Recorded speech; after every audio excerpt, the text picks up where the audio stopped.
So I wanted to start the non-Xenoverse content with a Borderlands 2 build, but I still don't have all the gear for my level 72 character, so until then, I thought I'd do a Warframe build since I already have a ton of finished frames ripe for build making. Before I start, however, I want to quickly talk about Warframe as a whole for a moment. Most of you probably don't know what Warframe is, or at the very least haven't played it, but some of you may be of the mindset that Warframe is just a microtransaction simulator, forcing you to spend your hard-earned cash just to progress further in the game. I can't really fault you for that mindset because you really do need a lot of free time for this game. But while I can fully understand why some of you may be put off from the initial player experience, and trust me, I know full well how bad the initial experience is, I am of the mindset of a person who loves grindy games. Repetition can be bad, sure, but I'm willing to bypass that repetitive nature if there's a worthwhile reward for that grind. Hell, I played games like Destiny and Diablo 3 for countless hours, and the cool loot and flashy decked out armor all made that treacherous road worth it to me. So with context out of the way, I can finally get to talking about the new build itself. In these Warframe build videos, I'll be talking about several different things that you may or may not know about the game, including mods, weapon mods, focus trees, and the general gist of earning each one.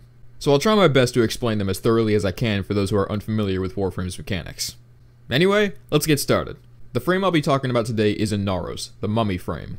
This is probably my second favorite frame, next to another who is also themed around the undead, but I chose to start with Inaros for two reasons. One is that he's really easy to build for, and two, I'm currently trying to get the parts for the Prime version of the other undead frame I talked about.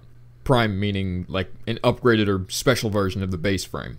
So, Inaros, what's so special about him? First, let me briefly explain a few things for those newcomers. Every frame in the game shares some universal stats aside from their exclusive abilities. These include the visible stats like health, shields, and power, and the invisible stats including armor, sprint speed, and power duration, efficiency, range, and strength. The visible stats are the easiest to explain.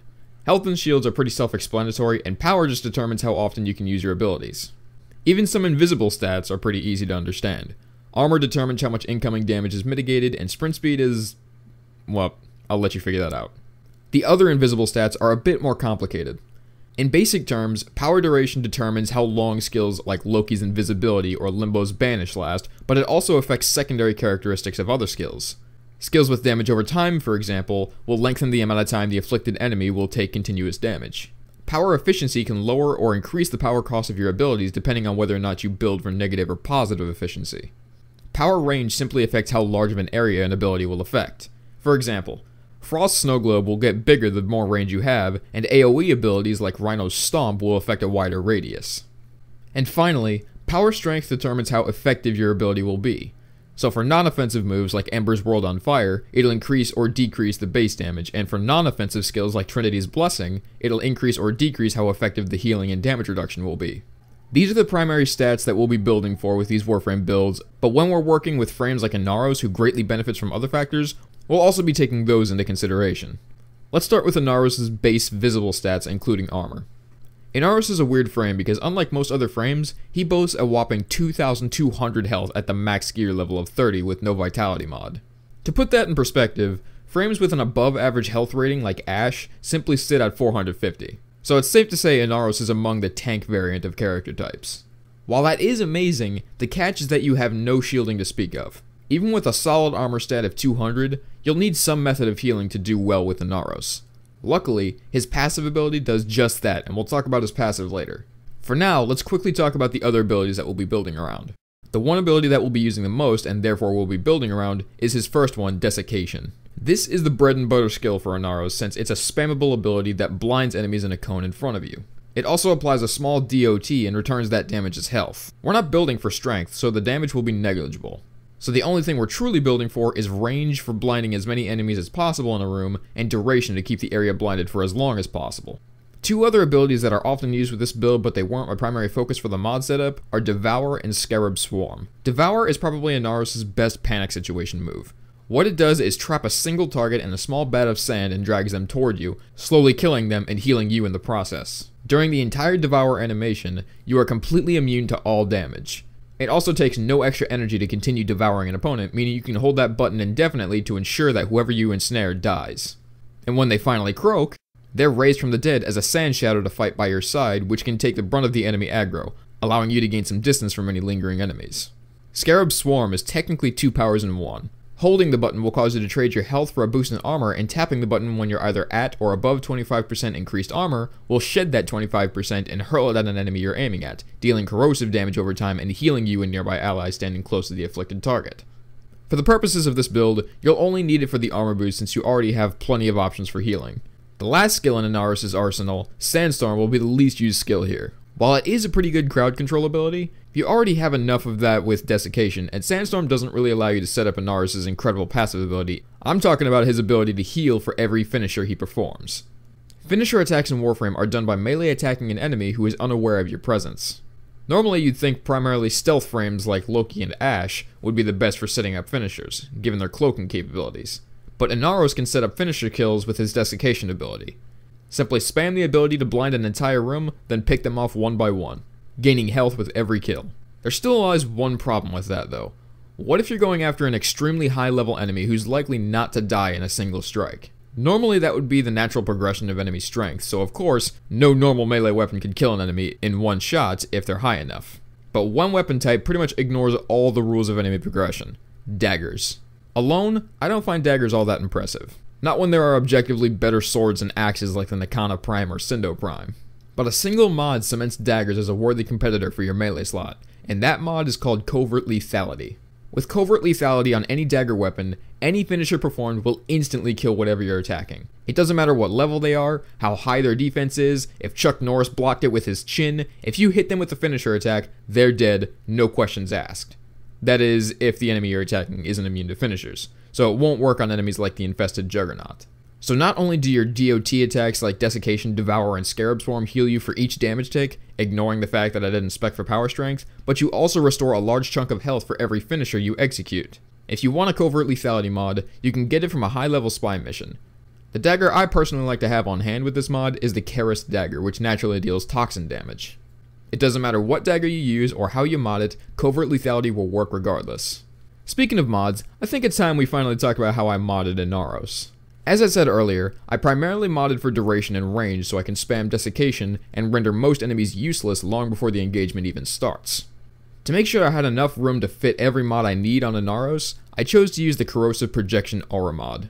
This was basically down to process of elimination for aura mods since it's one of the few Naramon mods, those being the ones with the dash symbol, that both fits Inaros' starting polarity and offers a substantial amount of mod slots.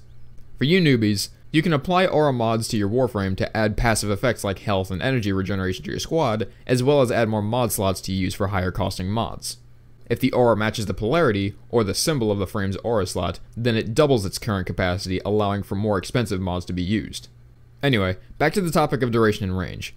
I found that a 3 from the top narrow-minded and a maxed out continuity and constitution took care of duration to a staggering degree, leaving enemies blinded by Desiccation for a solid 18.5 seconds. To take care of range, a maxed out overextended and stretched not only makes up for the decrease in range Narrowmind gives, but it also brings it to almost all the way up to 200%, which is more than enough to blind an entire room. Since the majority of the time will be spent with my first skill, I don't need to worry about efficiency too much, but the extra 30% from a maxed out streamline pretty much makes Desiccation a spam-tastical spectacle to behold. To add that extra padding to this amazing energy efficiency, I also added a rage mod. Inaros probably makes the best use of this mod along with Nidus because of the fact that taking any health damage will restore some of your energy. I'm sure you can understand why this mod is amazing for Inaros. Add a vitality mod to jump your health all the way up to 4,620 and bam! Your blind spamming beast of a tank is ready to go. You may have noticed that there's still a mod slot open next to the aura mod slot. That spot belongs to Xylus mods. They don't do nearly as much for your frame as a normal mod or an aura mod, and you need to install an Xylus adapter to even use that slot.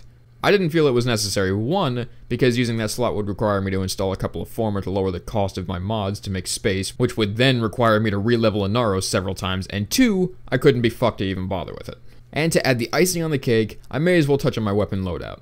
I already touched on my melee weapon when I was talking about Covert Lethality, so moving on to my primary weapon, I particularly liked using the Boar Prime shotgun with Inaros. It fires in full auto, and despite a lack of critical hit chance or damage, it boasts some decent impact damage and status chance, making it a solid weapon for cool elemental combinations. I don't really use secondaries mainly because I hardly find myself switching weapons when I have an ammunition mutation mod on my primary, so the only one I ever really default to is the Lex Prime. As for sentinels, the only one I tend to use is Carrier for his ammunition conversion ability, which works as a second ammunition mutation mod you normally find on weapons.